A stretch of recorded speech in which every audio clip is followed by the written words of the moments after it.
Hi friends, share বাজার রহস্য চ্যানেলে আপনাদের স্বাগত।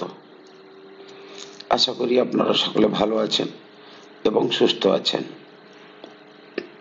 এবং এই বছরে আমার দুটো শেয়ার, যেটা আমি এর আগের দুটো এপিসোডে আপনাদের জন্য বানিয়েছি, আশা করি আপনারা সেগুলো দেখেছেন।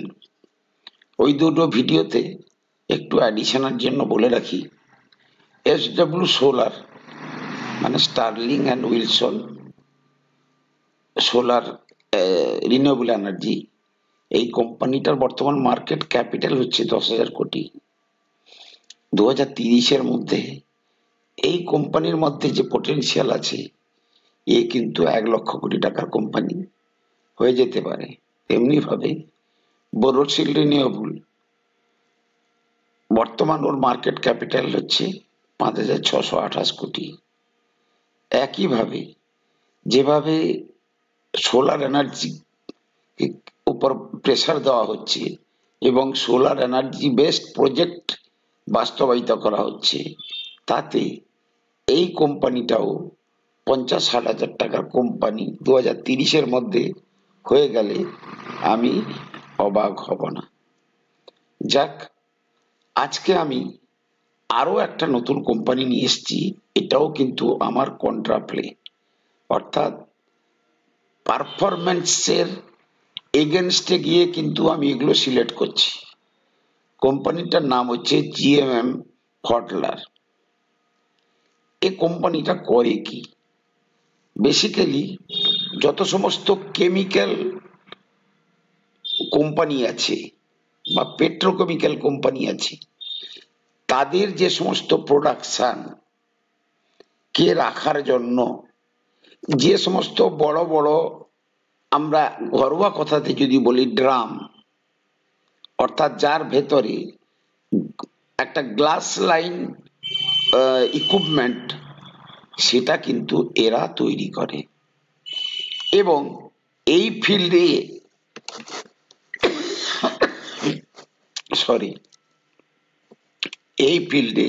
এ কিন্তু ইন্ডিয়ার প্রায় 50% মার্কেট শেয়ার দখল করে আছে। যেহেতু কেমিক্যাল সেক্টরের কোম্পানিগুলোর মধ্যে স্লোডাউন চলছে, সেই কারণে এই কোম্পানির কন্টেনার রিলেটেড যেগুলো ইনহাউস প্রজেক্টে লাগে কিংবা ক্যারি করার জন্য লাগে, সেগুলোতে একটু ডিমান্ডের শর্টেজ আছে কিংবা অর্ডার বুকটা অনেকটা কম আছে। কিন্তু মেন এর যে একে সিলেকশন করার পেছনে মূল অবজেক্টিভটা কি? আমার যেটা মূল অবজেক্টিভ সেটা হচ্ছে, প্রথম কথা হচ্ছে এই কোম্পানি গত 6-7 বছরে যে অ্যাকুইজিশন করেছে, সারা পৃথিবী জুড়ে যে সমস্ত কোম্পানিগুলোকে অ্যাকুইজিশন করেছে, আমরা যদি সেটা যদি দেখতে চেষ্টা করি, তাহলে দেখা যাবে যে তার পরিমাণটা প্রায় 8-10খানা কোম্পানিকে কিন্তু এরা কিনেছে। যেমন ধরুন, দেখুন এখানটাতে আমি দেখাচ্ছি, স্ক্রিনে গেলে আপনি পেয়ে যাবেন অ্যাকুইজিশন। দেখুন 2017 সাল থেকে 2023 সাল পর্যন্ত 10খানা বড় কোম্পানিকে এরা কিন্তু কিনেছে। 2017-তে ইন্টারসিল সিলিং টেকনোলজি, 2018-তে নরম্যাগ ল্যাব ও প্রসেস গ্লাস, 2019-এ industrial mixing solution division mixing technology, 2020-তে De Dietrich process system India glass line equipment, 2021-এ HDO technologies alloys process equipment, 2022-এ hydro air research Italia membrane technology, 2022-এ JDS manufacturing glass line equipment, 2023-এ mixing technology.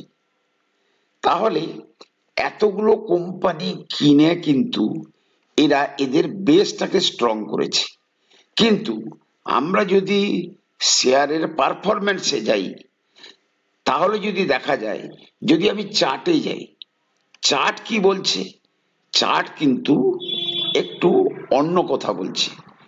Chart কিন্তু এই যে fundamental যে সমস্ত চেঞ্জ হয়েছে তার বিপক্ষে কথা বলছে। অর্থাৎ আমি যদি দেখি যে শেয়ারটা বর্তমানে যে জায়গায় পাওয়া যাচ্ছে সেটা হচ্ছে 2020-তে, অগাস্ট 2020-তে শেয়ারটা যে রেটে ছিল, বর্তমানে কিন্তু কোম্পানিটাকে সেই রেটে পাওয়া যাচ্ছে। এর পেছনে কিন্তু একটা বড় স্ক্যান্ডেল আছে। স্ক্যান্ডেলটা হচ্ছে 2021-এ, মোস্টলি আমি যদি ভুল না বলি, কোম্পানি একটা তাদের ম্যানুপুলেশনকে কেন্দ্র করে, অর্থাৎ ইন যেটাকে বলা হয় নিজেদের মধ্যে ট্রেডিং করে কোম্পানি কিন্তু সেবির নজরে চলে আসে, বুঝতে পেরেছেন? এবং যার জন্য কি হয়েছে, যে কোম্পানির ওপরে মানুষের আস্থা হারিয়ে গেছে। তারপরে পরে কিন্তু ওই ঘটনার পরে তারপরে চলে এলো করোনা, এবং করোনার পরে যে স্লোডাউন, সেখান থেকে কেমিক্যাল সেক্টরের যে ডাউনফল, সেইটাকে কেন্দ্র করে কোম্পানির কিন্তু এখনো পর্যন্ত সেই অর্থে তেমন কোনো পারফরম্যান্স দেখাতে পারেনি। যদি আমি এদের পারফরম্যান্স দেখি, কোয়ার্টারলি ভিত্তিতে যদি আমি চার্টটা দেখি, তাহলে ইনসাইডার ট্রেডিং, সরি ফ্রেন্ডস, যেটা মনে পড়ছিল না, ইনসাইডার ট্রেডিং এর ফাঁদে কিন্তু কোম্পানিটা পড়েছিল। অর্থাৎ কোম্পানির মধ্যেকার নিজেদের মধ্যে লোকেরা কোম্পানির শেয়ার কেনা বেচা করেছিল, এবং একটা স্ক্যান্ডালের জন্য এই কোম্পানির শেয়ার তখন সেবির নজরে আসে, এবং সেই কেস এখনো চলছে। বিভিন্ন কারণবশত কিন্তু শেয়ারটা কিন্তু তেমন ভাবে পারফর্ম করতে পারছে না। যদি আপনি দেখেন কোয়ার্টার টু কোয়ার্টার বেসিসে, যদি আমি 2020-তে দেখি, যেখানে তার সেলস ছিল ডিসেম্বরে 202, মার্চে 460, জুন 2021-এ 552, সেপ্টেম্বর 2021-এ 647, ডিসেম্বরে 642, মার্চে 699। অর্থাৎ এটাকে বলা হচ্ছে top line growth. Quarter to quarter যদি টপ লাইন গ্রোথ দেখা যায়, তাহলে কিন্তু কোম্পানিতে কোনো ডিফারেন্স নেই। অর্থাৎ কোম্পানির সেলস কিন্তু কন্টিনিউয়াসলি বাড়ছে। এবং সেই জায়গায় আমি যদি দেখি যে আমি যদি মানে ইয়ার অন ইয়ার ভিত্তিতে দেখা যায়, তাহলে আপনি যদি দেখেন 20-তে যদি দেখি 591 কোটি টাকার সেল ছিল, 21-এ ছিল 1001 কোটি টাকার সেল, 22-এ ছিল 2541 কোটি টাকার সেল, 23-এ দেখাচ্ছে 3178 কোটি টাকার সেল, এবং 24-এরও যে সেলসটা প্রজেক্ট করা হচ্ছে সেক্ষেত্রে কোনো প্রবলেম নেই। এবারে যখন বিজনেস পরিস্থিতি খারাপ হয়, তখন কিন্তু সমস্ত কোম্পানি কিন্তু তার মার্জিনের উপরে তার এফেক্ট আসে, যে কারণে কোম্পানির কিন্তু যে ফ্লোটা চলছিল, প্রফিটের ফ্লো 71, 64, 75, 214, 180, অর্থাৎ কোম্পানির মার্জিনের কারণে কিন্তু একটু প্রফিটটা খারাপ এসেছিল। কিন্তু যদি দেখা যায় 2021-এর পর, 20-র পর থেকে কোম্পানির কিন্তু শেয়ার প্রাইসের সেই অর্থে তেমন কোনো জাম্প হয়নি, কোনো রকমের কোনো পারফরমেন্স হয়নি। তো 2014-তে এই কোম্পানি,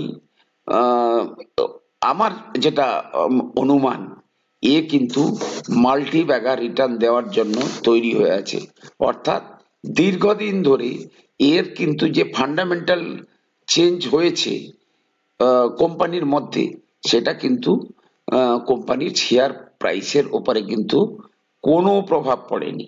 আপনারা যদি এর ম্যাক্সিমাম চার্ট দেখেন এবং পি এবং ইপিএসটা দেখেন, তাহলে দেখুন যেখানটাতে এই কোম্পানির এখন পিটা গিয়ে দাঁড়িয়েছে কোথায়, 40-এর কাছাকাছি, আমি বোঝাতে পারছি তো। কিন্তু পি এর এগেনস্টে যে ইপিএস, অর্থাৎ এই যে ব্লু ব্লু ব্লক গুলো দেখা যাচ্ছে, সেগুলো কিন্তু আপনি দেখুন কন্টিনিউয়াসলি বেড়েই চলেছে। সুতরাং ফ্রেন্ডস, এটা হচ্ছে আমার কিন্তু ওয়ান অফ দা মানে এই যে প্রথম তিনটে কোম্পানির মধ্যে কিন্তু আমি একে স্থান দেব 2024-এর জন্য, এবং আমি আশা করব এই কোম্পানি 2024-এ আপনাদেরকে আদৌ নিরাশ করবে না। ফ্রেন্ডস, যদি স্টাডি করে মনে হয় তাহলে কিন্তু আপনারা অল্প অল্প করে 2024-এর জন্য ইভিন এসআইপি করে এই শেয়ারটাতে কিন্তু আপনারা স্টাডি করতে পারেন। আমার কথা শুনে বা আমার কোন রকমের রিকমেন্ডেশন আমার কিন্তু কোনো শেয়ারের প্রতি থাকে না।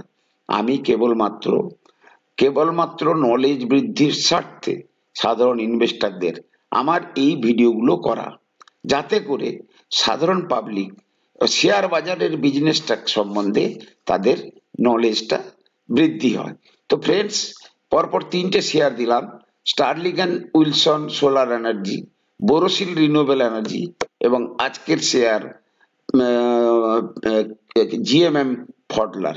এই কোম্পানিটাও কিন্তু মারাত্মকভাবে পারফর্ম করতে পারে এই 2024 সালে।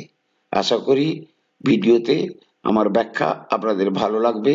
ভালো থাকুন, সুস্থ থাকুন। কথা হবে পরের এপিসোডে। নমস্কার।